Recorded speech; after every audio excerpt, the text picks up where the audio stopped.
Hi everybody! Hopefully this is the last week where there will be background noise because I've gone ahead and purchased a mic with noise cancelling functions. I just haven't got around to opening the box. So if you hear motorbikes, if you hear all sorts of background noise, just bear with me this week. So it's been 6 days, and what has the week been? Today I'm going to share a few things. I'm going to share some e-commerce strategies I've learned, some tweaks you can make to make more money from your shop if you have an online shop. I'm going to share about a delusional ex that I have. And if we have time, I'm going to share my experience with a hypnobirthing class, if you're interested, because I never knew that it was a thing. So I have just returned from a really lovely staycation in KL, Kuala Lumpur, and I just needed a break. I needed somewhere to swim because my feet are swollen, nearly 8 months pregnant, and, walking hurts, and I miss exercise, so I decided to book a staycation. And in Malaysia, the amazing thing in KL, you can find places in town with a pool for like €30 a night. It's wild. And so we booked a staycation, and I was able to switch off, swim a lot. It had a jacuzzi, it had a pool, it had a steam bath. I couldn't get into the steam bath and sauna because I'm pregnant, but you can stick your feet in. And also, Black Friday has just finished. And I always feel that I used to have a really bad opinion of Black Friday because I found that everybody came out the woodwork and was like pushing, selling. And that's not how I run my business. I really think that, I prefer to build a long-term, sustainable, peaceful, calm business that continuously makes money throughout the year rather than one big push during Black Friday. And a lot of the time people, especially when it comes to emails, they'll ignore you as a reader for the whole year, and suddenly it's like, hey honey, hey bestie. They're suddenly best friends promoting stuff, trying to get a sale. So it used to really wind me up. But I realized this was the opportunity for me, actually, to save a lot of money. And I have actually managed to secure some deals that are like hosting on my websites. I saved about $300. So I'll take it. So, every situation can be good and bad. To use it to your advantage. I bought some courses, which I had my eye on anyway, got them 40% off. And, I always say, like, this shouldn't make or break your business. I promoted some of my products, but ultimately your business should continue to support and make money throughout the year, and you shouldn't be dependent on one big sale and pushing one big sale in the year. I know other people have that strategy where they have one big launch in the year, but I find that quite stressful because, you might be sick. You might have other things going on when you have the launch. So I prefer to just slow and steady, like a tortoise, slow and steady, selling, promoting, helping my community. And through that way, I'm able to continuously earn throughout the year. And I'm not dependent on one time of the year to push. And it's also, I think, less stressful for my audience because, your customers might be in a different financial position at different parts of the year. And if you're just pushing launching a product once a year, big launch, and not promoting and helping them through other parts of the year, their financial position might change later in the year, So I prefer this model where it's slow, sustainable, calm, peaceful. That's my way of doing business. And, there's no wrong or right. I'm not saying it's wrong to have 1 or 2 launches a year. I'm just saying there are other ways. If you're like me and Black Friday stresses you out, big launches stress you out, you can have a really profitable business without having those big pushes. You can have consistent, slow, peaceful selling throughout the year. Okay, so today I'm going to talk about 4 e-commerce strategies or 4 tweaks you can do on your e-commerce store that will help you make more sales. And I learned this from this lady at the WordPress conference. So I was a speaker at the WordPress conference. Was it last weekend? I think it was last weekend. And I learned so much from her. It's amazing seeing another female in the tech industry. There was only like 3 female speakers out of more than 20. And so she was one of them. Her name is Lee Rue from Mido.so. Or Mido.so. And I really liked how she shared proof. I'm all about like, show me the proof. Don't tell me, show me.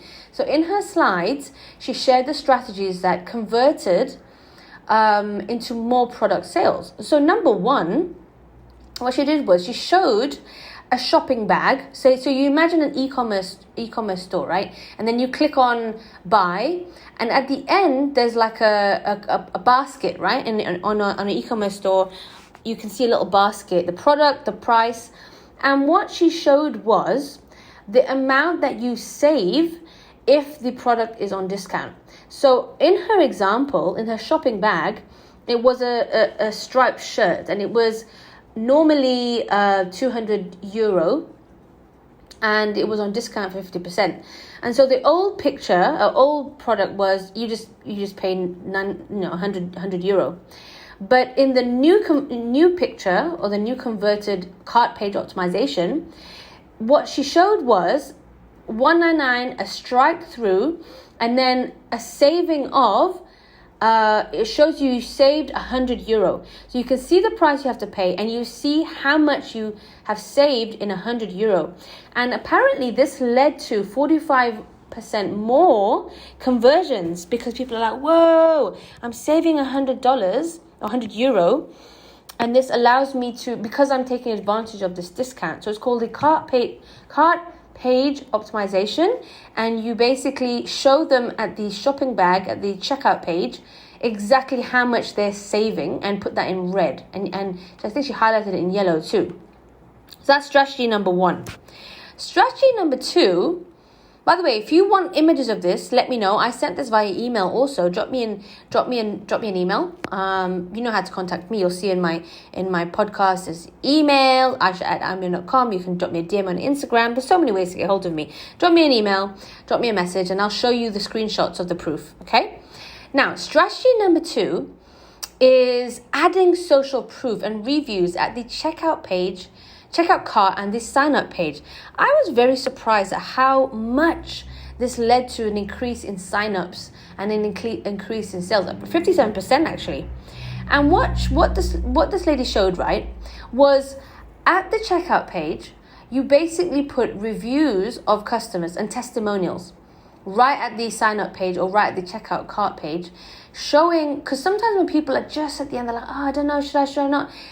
Those testimonials are added social proof, and they lead to you to believe as a human that, okay, other humans have spent money on this, and it's led to 57% increase in conversions, which I think is incredible. Okay, so she gave another example of another screenshot where at the kind of like a homepage, I think this was private car plates. The e-commerce store was selling private car plates, and what you need to do is you need to put in registration to find if that car plate exists, and right underneath that they put testimonials and reviews and stars. The stars are the really thing, 5 stars, 4 stars. Those are things that caught my eye, and that led to an additional 8.73 conversion. So social proof is a huge thing. So think about the product you sell. You could use this for digital products too, for coaching, whatever you're selling. Add a few testimonials and stars, 4 or 5 stars, at the checkout page, at the page that you're selling. And this will increase the social proof and increase your conversions. It's proven here with data. Social proof, testimonials, increase sales and conversions. So try that, okay? Now, strategy 3, this one's really interesting. What she did was, for this particular client, she changed the wording at the checkout page, or at the kind of product description page. It was a product description page. She changed the wording to tailor it to the target audience. And so prior to this, the wording was free worldwide delivery in 2 to 3 days, personalized customer care. That was the previous wording. She changed it to free worldwide delivery in 2 to 3 days. This was underneath the price of the product. And what she changed it to was certified sustainable, and we plant trees. Reason being, this was a sustainable product, right? So the target audience was a sustainable product. And so if you hear the news, right? If you hear noise, my neighbor's got a package delivered. So just bear with me, okay? So I would say, think about the target audience. Think about what they care about. How old are they? What kind of support do they need? What do they care about? You don't know this? Ask ChatGPT. What does X target audience care about? If your target audience are mums, what do mums care about? What should I put on the checkout page? And tweak your checkout page, tweak your product page to match your target audience. And this led to, in her case, an increase of 19% purchases, which I thought was great. That's just a sentence, a change in the sentence. Now, the fourth interesting tweak optimization that she made was she changed the feature. It was a feature optimization. So I want you to imagine it's an e-commerce store and it's on a phone. Generally, we search for stuff on our phone. Now, for this particular e-commerce store, they had a search bar at the top. They had a cart page at the top. They had like, you have different features at the top. And one of the features was a search bar. Now, what she did was she made the search bar bigger and put it below the cart page. So I'm trying to imagine this. So like, okay, you imagine this, right? You go into an e-commerce page and what you see are little features. Like the feature at the top is the account feature, the checkout, there's a little cart feature, and they're all at the top. She added an additional line purely for the search bar and put search by keyword. So that whole second line was a search bar and it said search by keyword. And so she made it easier for the users to search for the keyword they want. So it's basically encouraging the user to search and use the e-commerce store, use and suit their needs. And I think this is genius because, human beings, like, we're quite lazy, we only do things if it's obvious. So in that direct eye level, it said search in keywords. So you're like, oh, okay, I'm going to search for a beige blouse. I'm going to search for Christmas gifts. And so it's encouraging you to waste a bit more time shopping, which is clever. And this led to an additional 40% in purchases, which is wild increase in purchases. And so I really like this because these are quick tweaks we can make. These aren't big coding, big changes we can make to make the difference. But these are like quick things we can add, like testimonials, showing the amount saved, changing the wording to match the target audience. These are really quick things you can do right now on your e-commerce store, on your product store, to try and increase the conversions. Okay, 1 minute. Okay, there was a weird pause there because my husband just called. Why is it when men go out and buy stuff like groceries, they have to call you at least twice? Like, he's off to buy lunch and he has to call me at least twice. If there's no chicken rice, get me something else. I mean, I'm really grateful that he's off to buy me food, but every single time, I know I'm not the only one. If someone goes grocery shopping, if the husband goes food shopping, my phone's always being lit up because they are, oh, there's no lemons. What should I get? I don't know. Get lime. I don't know. Get something else. Anyway, I digress. So those are the 4 e-commerce strategies. Now, I want to talk about, because, I really want to make this podcast / YouTube as relevant as possible. And I find I really like it when people share their real life experience, right? Now, you might be listening to this, you might want to just switch off and say, I'm just not interested in non-business stuff. That's fine. You can just log off now. But actually, I also want to share how I deal with people, because how you protect your time and energy and how you communicate with people has a significant impact on your business success and your goal success, right? And I truly believe changing my attitude and changing my strategies in how I protect my time and energy has allowed me to run a successful business. I'm able to divert that attention to more worthwhile endeavors, as you say, right?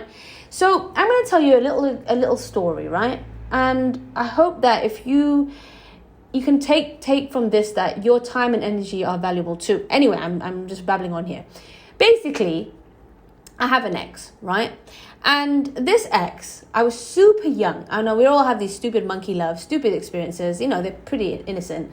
But this particular ex was a bona fide idiot. And I say this with confidence because he cheated on me multiple times. And I was a dumbass back in the day. Nowadays, it's a deal breaker. Oh, you want to cheat? Good luck. Have a good life. Not my problem. Walk away. I can easily cut somebody off. And you should. If someone's not respecting you, walk away and invest your time and energy in finding somebody else that wants to be faithful, right? Anyway, this knobhead cheated on me multiple times. And I was stupid enough, like, so we ended on bad terms, and we never really spoke after that.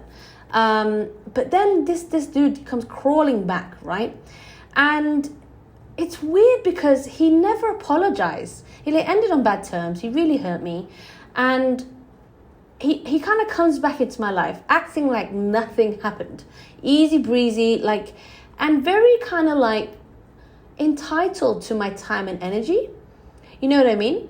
And so, like, I didn't go into much detail on Instagram. I shared this briefly. This is why you listen to the podcast in a bit more detail.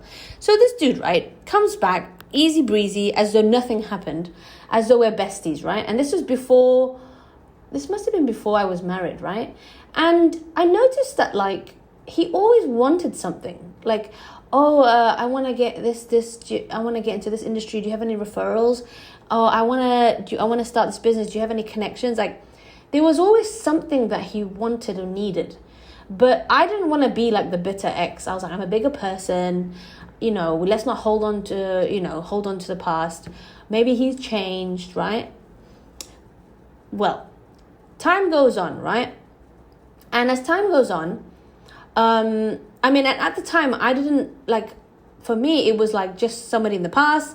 They're asking for help. Occasionally I'd reply, nothing major, right? Nothing major. And I'd find from time to time he'd text me or message me.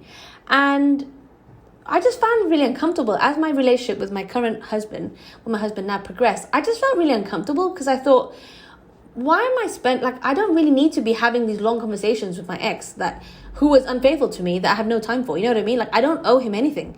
So I just eventually stopped replying because I thought, well, actually, I don't really owe you anything. And then he got really sassy with me, and he was like, and this is the indication if somebody doesn't respect your boundaries, and when they don't get what they want, watch how someone treats you when they don't get what they want. Anybody can be nice when they're getting what they want. But watch and observe somebody, how they treat you when they don't get what they want. And when you say no, that is how you judge somebody's character. Anyway, knobhead here started getting really sassy with me. He was like, oh, are you too good for me now? You have no time for me? And he was like, you made so much, you wanted to speak to me when I was married. I was like, bro, I didn't even know you were married. I didn't even know you were not married anymore. I don't care. I really don't care. It does not make a difference, right? He was like, when I was married, you were all up in my business wanting to talk to me. And now that my marriage is over, now you're no longer interested in pursuing me. And that really pissed me off, to be honest, because I was like, I don't owe this dude anything. I'm being nice. He mistreated me, and I'm being the bigger person, and he's taking advantage of it, right? So I just blocked him. I said, you know what? Don't waste my time, block him. I really advise you guys not to stress too much about trolls, about idiots that take up your energy. Treat it like a fart, like block. Block o'clock, done. Don't stress over it, don't bitch about it, blah, blah, blah, blah. Block him. So I blocked him. Anyway, old mate then proceeds to message me on other platforms, other different accounts he sets up. Ignore, block, ignore. I don't waste my time. I'm literally having the time of my life with my husband. I've never had a love like this. I've never experienced such a magical love like this. And so why on earth would I want to waste my time responding to an ex who's a loser, right? And so every time he messages me, I just block him, keep blocking him. So recently, he went quiet. And recently I had a poll, right? I had a poll that came up. And I asked in the poll, a family member wants to know about mortgages in Malaysia. And I said, does anybody know? And in my poll, because my communities are amazing. They're so smart. They have so many resources, and they help a lot they have a lot of skills and knowledge. So I often reach out to my community and say, hey, do you know this person? Do you have advice for this? And they often come back to me, right? And it's a two-way process. I give my advice too. And so anyway, I'm digressing. What am I saying? Anyway, I put up a poll and said, do you know anybody who is well versed in mortgages in Malaysia? I have a family member that's interested. Tell me why this dude slides into my DMs and responds to my polls, because I have ignored him totally on other accounts. He sets up a new account and he responds to my poll. He was like, I know somebody, I can refer it, but I'm so sad you're not communicating with me. Like, oh, if you talk to me, I'll give you the connection, right? And I thought, you know what? I need to just deal with this once and for all. I've been ignoring this guy long enough. He's not getting the point. He's not getting the point. And sometimes, I say 95% of the time, I'm kind, I'm tolerant. I say we need to be kind, we need to be open, we need to be patient, we need to be understanding. But sometimes, in 5% of the time, you need to tell somebody to bugger off, okay? So they know that you have boundaries and that they do not deserve to cross those boundaries, especially if they disrespected you in the past. And so what I did was I just responded back publicly because I've got nothing to hide and I don't like airing my dirty laundry, to be honest. But I didn't really feel comfortable messaging him back privately. It's like, I really do not want anything to do with you. So I just responded on Instagram publicly so everybody could see exactly how you deal with entitled people. I said, listen here, I don't owe you shit, okay? You were an ex when you were my partner. You got access to my time, to my love, to my family, to my network, to my connections. Now you are an ex. You are a stranger. You were unfaithful. You never apologized for your behavior. It's time for you to take accountability. You are a stranger. And I do not owe you a conversation. I do not owe you my friendship. I do not owe you my time or energy. You are a person of the past. You are a stranger. And now I have a husband, a loving husband that I want to invest my time and energy into. And so kindly bugger off is what I said. And then after that, I made sure he saw it and then I blocked him. Okay. And so my point is, I want you to kind of take from this is you're not a bad person if you guarding your time, like I thought, I need to be the bigger person. I need to be, no, you need to give, when you are with somebody that you love, when I always say, make it a privilege to be in your circle. Be the best person you can be, the best partner, the best family member, the best friend. Give them your time and love. Show up as the best. But if somebody takes that for granted, then they can kindly bugger off and they no longer deserve your time and energy. Your time and energy are such valuable resources. They are assets, and you cannot just give them and hand them out freely to everybody. You'll get burnt out. I could sit there responding to this knobhead and trying to give him the connect and helping him, or I could go on a staycation with my husband and block him and block this idiot and then carry on with my life. You do not owe people your time and energy. Just remember that it's ticking. It's like you imagine those the grain of sand ticking. Decide who you want to give that valuable gold sand to. You want to give it to your ex? You want to give it to people who don't appreciate it? No. If the time you spend, you're like, oh, but then if it's okay, it's just a conversation. You know what? If you're not talking to people, if you're not spending time with them, you're resting, you're reading, you're investing in yourself. The most important person in the room, yourself, the person who's going to bring you forward, getting rest, investing in your time. So don't be afraid to block delusional exes and block people who waste your time and energy and don't appreciate you. You're not a bad person. Excuse me, I just coughed there. You're not a bad person. You're being savvy with your time and energy, and you're having healthy boundaries. And this is something I had to learn. I'd say I'd had to learn this in the last 7 years. I didn't have very good boundaries. I was a real people pleaser, to be honest. And so, I've learned that not everybody deserves your time and energy. Okay? So, now on the third topic, this jasmine tea is delicious. Now, on the third topic, I just want to quickly touch on a really interesting class that I attended called Hypnobirthing. Now, I used to feel very suspicious about this term hypnobirthing. And I was like, it sounds very woo-woo, right? Like, is this real? But I have a friend who actually, she did these hypnobirthing classes, and it allowed her to increase her tolerance to pain so well, she gave birth in a car parking lot. Believe it or not, I was so shocked. She said she was able to employ these breathing exercises and breathing techniques from hypnobirthing, and it worked so well. Her tolerance to pain grew so high that by the time that she was like, all right, I better go to the hospital, she ended up just giving birth in the car park and then went to the hospital after. I thought, that's a real testimonial right there. That's something that I need to have, that kind of tolerance, right? Because people have this image of giving birth like a screaming woman, in a lot of pain. And so it's on for 5 weekends, so like it's 2 hours every Sunday.